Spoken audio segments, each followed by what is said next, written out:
Manashankar Varaprasad release కి ముందు cinema hit అవుతుందా ఫ్లాప్ అవుతుందా అన్న చర్చ నడిచింది. సినిమా ఎలా ఉంటుంది అన్న ప్రశ్నకు రకరకాల కామెంట్స్ చేశారు. విడుదలకు ముందు సినిమాకు పాజిటివిటీ తీసుకురావడానికి ఒకటే కారణమైంది. ఆ గేమ్ చేంజర్ ఏంటో చూద్దాం. అనిల్ రావిపూడి అప్పటి వరకు 8 హిట్స్ కొట్టారు. చిరంజీవి మనశంకర్ వరప్రసాద్ దగ్గరకు వచ్చేసరికి 9వ సినిమాకు ట్రోలింగ్ మొదలైంది. ఫస్ట్ సాంగ్ గా వచ్చిన మీసాల పిల్ల బాగున్నా కామెంట్స్ చేశారు. పాటలు చాలా మందికి నచ్చినా ట్రోలింగ్ తప్పలేదు. వీటన్నిటికీ హుక్ స్టెప్ సాంగ్ సమాధానమిచ్చింది. మనశంకర్ వరప్రసాద్ ప్రీ రిలీజ్ ఈవెంట్లో రిలీజ్ చేసిన హుక్ స్టెప్ సినిమాపై వచ్చిన నెగిటివిటీకి దిమ్మ తిరిగే సమాధానమిచ్చింది. ఒక్క మాటలో చెప్పాలంటే ఇదొక గేమ్ చేంజర్. రిలీజ్ తర్వాత వరుస పెట్టి ఫుల్ వీడియో సాంగ్స్ రిలీజ్ చేశారు. ఇప్పటికే Shashirekha, mega victory mass, flying high songs ను రిలీజ్ చేసిన మేకర్స్ రీసెంట్ గా game changer hook step song ను విడుదల చేశారు. మనశంకర్ వరప్రసాద్ గారు చిరంజీవి కెరీర్ లో హైయెస్ట్ గ్రాసర్ గా నిలిచింది. 350 కోట్ల గ్రాస్ పోస్టర్ ను విడుదల చేశారు. ఇప్పట్లో క్రేజీ మూవీస్ లేకపోవడం మనశంకర్ వరప్రసాద్ కు కలిసి రానుంది. మార్చ్ 19న రిలీజ్ అయ్యే టాక్సిక్ వరకు లాంగ్ రన్ ఉంటుందని అంచనా. ముందుగా రిలీజ్ చేసిన మీసాల పిల్ల సాంగ్ ని కూడా త్వరలో రిలీజ్ చేయనున్నారు. 94 ఏళ్ల వయసులో డైరెక్షన్ చేయడం సాధ్యమా? అది సాధ్యమే అని తెలుగు దర్శకుడు నిరూపిస్తున్నాడు. 90+ లో రోలింగ్, స్టార్ట్, కెమెరా, యాక్షన్ అంటున్న ఆ దిగ్గజ దర్శకుడు ఎవరో చూద్దామా? ఎస్ఎస్ రాజమౌళి తన ఇన్స్టా స్టోరీస్ లో SSR 61 అని పెట్టి పెద్ద పజిలే విసిరాడు. ఎవరికి నచ్చిన కథను వాళ్ళు అల్లుకున్నారు. చివరికి SSR అంటే సంగీతం శ్రీనివాసరావు. 1972లో నీతి నిజాయితీ అనే సినిమాతో మెగాఫోన్ పట్టిన సంగీతం 61వ సినిమాను డైరెక్ట్ చేస్తున్నాడు. ఈ విషయాన్ని తెలుపుతూ నిర్మాతలు వీడియోని రిలీజ్ చేశారు. 2013లో వెల్కమ్ ఒబామా తీసిన సంగీతం 16 ఏళ్ల విరామం తర్వాత 94వ ఏట మెగాఫోన్ పట్టడం విశేషం. ఆయన ఏది తీసినా సంచలనమే. ఒక్క డైలాగ్ లేకుండా పుష్పక విమానం తీశాడు. విచిత్ర సోదరులలో కమల్ను 3 అడుగుల మనిషిగా మార్చేశాడు. ఆదిత్య 369తో ఫస్ట్ టైం మిషన్ను ఇండియన్ సిల్వర్ స్క్రీన్ కు పరిచయం చేశాడు. బాలయ్యతోనే జానపద చిత్రం భైరవ ద్వీపం తీశాడు. వెండితెరతో సంగీతంకు ఉన్న అనుబంధం చాలా గొప్పది. టాప్ క్లాసిక్ మూవీ మాయాబజార్కు వర్క్ చేసిన వాళ్లలో సజీవ సాక్షిగా ఉన్నది ఒక్క సంగీతమే. కల్కి కథకు సలహాలు సూచనలు ఇస్తూ మెంటర్గా వ్యవహరించారు. ఆదిత్య 369 సీక్వెల్ ను డైరెక్ట్ చేయడానికి సంగీతం రెడీగా ఉన్నా ఎందుకోగాని బాలకృష్ణ మాత్రం ఇంట్రెస్ట్ చూపించలేదు. సీక్వెల్ కథను బాలయ్య రాసుకొని తన డైరెక్షన్ లో తీయాలి అనుకున్నా కుదరలేదు. అయితే ఉన్నట్టుండి సంగీతంతో నాగశ్విన్ మెగాఫోన్ పట్టించి షాక్ ఇచ్చాడు. స్వప్న సినిమా బ్యానర్ లో రూపొందుతున్న ఈ చిత్రంతో సంగీతం ఎలాంటి కొత్త పాయింట్ తో వస్తాడో చూడాలి. మరి తెలుగులో నటిస్తే చాలు, సినిమా రిజల్ట్ తో సంబంధం లేకుండా ముద్దుగుమ్మలకు 4-5 ఆఫర్స్ వస్తాయి. టైం బాగుంటే పాన్ ఇండియా ఇమేజ్ కూడా వస్తుంది. ఈ సూత్రాన్ని ఓ వారసురాలు చిన్న వయసులోనే గ్రహించి తెలుగులోకి ఎంట్రీ ఇచ్చేసింది. చిన్న సినిమా, యంగ్ హీరోని చూసుకోకుండా తెలుగులో నటిస్తే చాలనుకున్న ఆ హీరోయిన్ ఎవరో చూద్దాం. జాన్వీ విషయంలో శ్రీదేవి చేసిన తప్పు రవీనా టాండన్ కు ఓ పాఠంగా మారింది. తన కూతురు రషా తడాని విషయంలో శ్రీదేవిలా ఆలోచించకుండా జాగ్రత్త పడింది రవీనా. టాలీవుడ్ ఆఫర్ రాగానే స్టారా, యంగ్ హీరో అని చూడకుండా ఓకే చేసేసింది. రవీనా టాండన్ అనిల్ తడాని కూతురు రషా తడాని శ్రీనివాస మంగాపురం మూవీతో తెలుగులోకి ఎంట్రీ ఇచ్చింది. ఈ మూవీతో ఘట్టమనేని రమేష్ బాబు కొడుకు జయకృష్ణ హీరోగా పరిచయమవుతున్నాడు. RX100 మంగళవారం తీసిన అజయ్ భూపతి దర్శకుడు. ఇందులో రషా పోషిస్తున్న మంగ క్యారెక్టర్ ఫస్ట్ లుక్ ను రిలీజ్ చేశారు. సినిమా ఆల్రెడీ 30 రోజుల పాటు ఫస్ట్ స్కెడ్యూల్ పూర్తి చేసుకుంది. రషా తడాని ఆజాద్ అనే సినిమాతో వెండితెరకు పరిచయమైంది. సినిమా ఫ్లాప్ అయినా ఇందులోని స్పెషల్ సాంగ్ లో రషా డాన్స్ కు, ఎక్స్ప్రెషన్స్ కు యూత్ ఫిదా అయింది. సినిమా హిట్ కాకపోయినా రషా మాత్రం తక్కువ టైంలో ఇండియా వైడ్ పాపులర్ అయింది. 19 ఏళ్లకే కెరీర్ స్టార్ట్ చేసిన రషా మార్షల్ ఆర్టిస్ట్. టైక్వాండోలో బ్లాక్ బెల్ట్ సాధించింది. వైల్డ్ లైఫ్ ఫోటోగ్రాఫర్ అయిన రషా యాక్టింగ్ కు తల్లి రవీనా ఫిదా అయిపోయింది. కూతురు గురించి ఓ ఇంటర్వ్యూలో రవీనా మాట్లాడుతూ చిన్న వయసులో ఫేస్ లో ఎక్స్ప్రెషన్స్ పలికించిందని, అద్దం ముందు నిలబడి ఏడుస్తున్నట్లుగా నటించేదని చెప్పుకొచ్చింది. అద్దం ముందు నిలుచుని నటించాలన్న ఆలోచన ఎలా వచ్చిందో అర్థమయ్యేది కాదు. ఎవరో గొప్ప నటి ఆత్మ రషాలో ఉందేమోనని మా మదర్ అనేదంటూ కూతురి జ్ఞాపకాలను పంచుకుంది రవీనా. వరుసగా 4 హిట్స్ తో ఫామ్ లో ఉన్న బాలయ్య అఖండ 2తో ఎందుకు హిట్టు కొట్టలేకపోయాడు? అఖండ 2 కొందరికి నచ్చినా ఎందుకు భారీ నష్టాలను తీసుకొచ్చింది?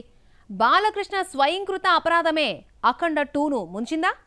బాలయ్య అనే కాదు, ఎవరైనా క్రేజుకు మించి ఖర్చు పెడితే దెబ్బ తినాల్సిందేనా? సింహ, లెజెండ్, అఖండ వంటి హ్యాట్రిక్ హిట్ తర్వాత బాలకృష్ణ బోయపాటి కాంబినేషన్ రిపీట్ కావడంతో అఖండ 2తో 4 హిట్ గ్యారంటీ అనుకుని ఫ్యాన్స్ చాలా ఆశలు పెట్టుకుంటే నీళ్లు చల్లాడు దర్శకుడు. హ్యాట్రిక్ కాంబో అని పేరు చెప్పి ఎక్కువ ఖర్చు పెట్టించాడు బోయపాటి. బాలయ్య రెమ్యునరేషన్ 40 కోట్లు, బోయపాటి పారితోషికం 30 కోట్లు. ఇలా నటీనటులు, టెక్నీషియన్స్ రెమ్యునరేషన్ కిందే 100 కోట్లు అయిపోయింది. అఖండ 2పై పెట్టిన భారీ బడ్జెట్ సినిమాకు శాపమైంది. అఖండ 2 వరల్డ్ వైడ్ థియేట్రికల్ రైట్స్ ని 95 కోట్లు కమితే 70 కోట్లు మాత్రమే వచ్చింది. బడ్జెట్ ఏమో 200 కోట్లకు చేరింది. ఇది బాలయ్య స్టామినాకు డబుల్. ఇంతవరకు 100 కోట్ల షేర్, 200 కోట్ల గ్రాస్ కలెక్ట్ చేయని బాలయ్యపై 200 కోట్లకు పైగా బడ్జెట్ పెట్టి రిస్క్ కొని తెచ్చుకున్నారు. సినిమాను 70 కోట్లు కమితే ఈ హిట్ కాంబోకు బ్రేక్ పడేది కాదు. హై బడ్జెట్ అఖండ 2 కొంపు ముంచడంతో నెక్స్ట్ మూవీ బడ్జెట్ విషయంలో జాగ్రత్త పడుతున్నాడు బాలయ్య.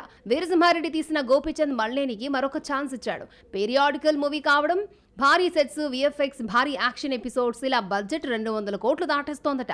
అఖండ 2 ఇచ్చిన షాక్ తో కోలుకున్న బాలయ్య సినిమాను 70-80 కోట్లతో పూర్తి చేయాలని, అలా అయితేనే సినిమా చేద్దామంటున్నాడు. దీంతో దర్శకుడు సినిమా బడ్జెట్ ను తగ్గించి ఎలా తీయాలో ఆలోచిస్తున్నాడు. బడ్జెట్ పెరిగినా సినిమా హిట్ అయితే పెట్టుబడి వచ్చేస్తుంది. ఫ్లాప్ అయితే మాత్రం ఊహించలేనంత, నిర్మాత, డిస్ట్రిబ్యూటర్స్ భరించలేనంత నష్టం వస్తుంది.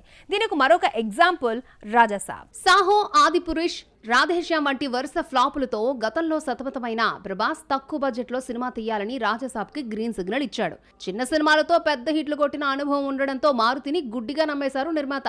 తీరా చూస్తే సినిమా బడ్జెట్ 300 కోట్లు దాటిపోయింది.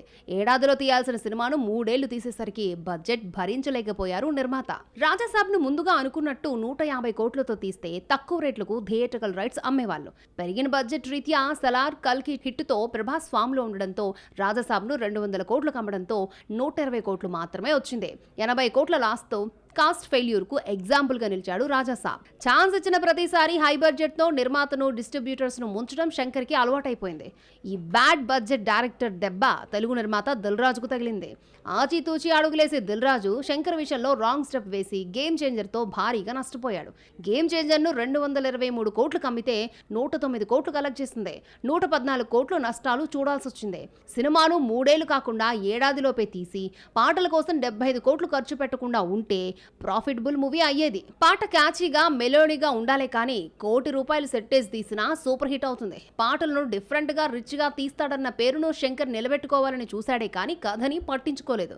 నా దారి విఎఫ్ఎక్స్ అంటూ 75 కోట్లు ఖర్చు పెట్టి సినిమాకు బడ్జెట్ ను గుదిబండగా మార్చేశాడు. 6 నెలలు, ఏడాది పాటు తీయాల్సిన సినిమాను 2-3 ఏళ్లు తీస్తానంటే బడ్జెట్ పెరిగిపోతుంది. వడ్డీల రూపంలోనే కోట్లు కట్టాల్సిన పరిస్థితి.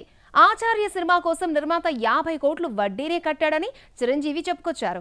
ఆచార్య ఏడాదిన్నర సెట్స్ పైన ఉంటేనే ఇంతైతే 3 ఏళ్ల పాటు ఉన్న సినిమాల పరిస్థితి ఏంటి? హీరో డేట్స్ ఇవ్వకపోతే నిర్మాత ఎంతగా నష్టపోయేది? రాధాసాబ్, హరిహర వీరమల్లు పెద్ద పాఠాలే నేర్పాయి. క్రిష్ తక్కువ బడ్జెట్లో, తక్కువ టైంలో సినిమాను కంప్లీట్ చేయడంలో స్పెషలిస్ట్. బాలకృష్ణతో తీసిన గౌతమిపుత్ర శాతకర్ణిని 79 రోజుల్లో రిచ్గా తీశాడు. హరిహర వీరమల్లు విషయానికి వస్తే పవన్ కళ్యాణ్తో డేట్స్ ప్రాబ్లం. ఇంతలో దర్శకుడు తప్పుకోవడం, 4-5 ఏళ్లు సెట్స్ పై ఉండడం వీరమల్లుకు మైనస్ అయింది. Veeramallu world wide theatrical rights ను 125 కోట్లు కమితే 68 కోట్లు మాత్రమే వచ్చింది. సినిమాను తక్కువ టైంలో, తక్కువ బడ్జెట్ నిర్మించి 70-80 కోట్లు కమితే భారీ నష్టాలు వచ్చేవి కాదు. భారీ బడ్జెట్ అనేది తంబేలను ఇబ్బందులు పెడుతోంది. 1 కాదు, 2 కాదు, చాలా సినిమాలు కోలీవుడ్ బాక్స్ ఆఫీస్ వద్ద చేతులెత్తేశాయి.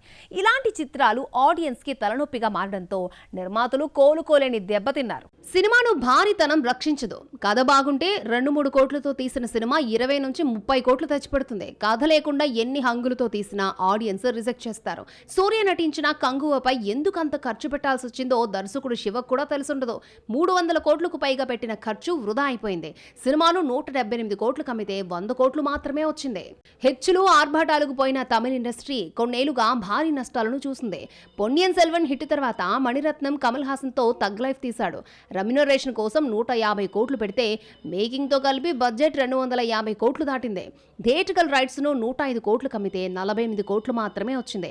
కమల్ హాసన్, మణిరత్నం, శింబు, త్రిషతో పాటు నటీనటులు భారీ రెమ్యునరేషన్ థగ్ లైఫ్ ను ముంచింది. సూర్యపై భారీ పెట్టుబడులు పెట్టిన ప్రతిసారి నష్టాలు తప్పడం లేదు. కంగువా ఇచ్చిన స్ట్రోక్ నుంచి బయటపడే లోపే రెట్రో దెబ్బ కొట్టింది. తక్కువ బడ్జెట్లో సినిమాలు తీసే కార్తీక్ సుబ్బరాజు సూర్య దగ్గరకు వచ్చేసరికి బడ్జెట్ ని పెంచేశాడు. సినిమాపై 150 కోట్లు పెట్టగా 80 కోట్లకు బిజినెస్ జరిగింది. అయితే వచ్చింది మాత్రం 30 కోట్లే. నాగార్జున కూడా క్రేజ్ను మించి బడ్జెట్తో తన 100వ సినిమా ప్లాన్ చేస్తున్నాడని తెలిసిందే. 100వ సినిమాను ప్రతిష్టాత్మకంగా తీసుకున్న నాగ్ కెరియర్లో హై బడ్జెట్తో సొంతంగా నిర్మిస్తున్నాడు. నాగ్ కెరియర్లో సోగ్గాడే చిన్ననాయన హైయెస్ట్ కలెక్షన్స్ 50 కోట్లు తీసుకొచ్చింది. ఆ తర్వాత బంగారాజు నాసామిరంగా సక్సెస్ చూసినా ఇందులో సగం కూడా రాలేదు.